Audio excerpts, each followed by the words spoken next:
আজ সকালে ছেলের টিফিনের জন্য বানিয়েছিলাম ওটস ব্যানানা প্যানকেক। এটা খেতেও যেমন টেস্টি, খুব হেলদিও বটে।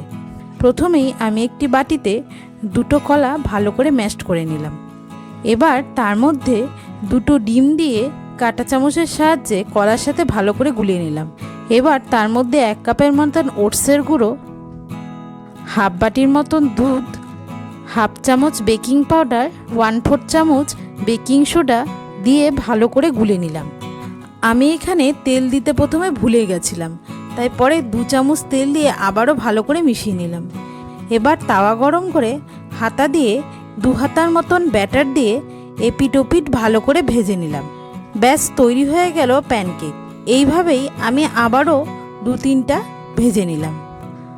ভাজা হয়ে গেলে ওপর থেকে সামান্য মধু ছড়িয়ে পরিবেশন করতে পারো এই দারুণ টেস্টি ওটস ব্যানানা প্যানকেক। বন্ধুরা, ভিডিওটি তোমাদের কেমন লাগলো বলো কিন্তু, আর ভালো লাগলে প্লিজ একটা লাইক করে চ্যানেলটি সাবস্ক্রাইব করে দিও।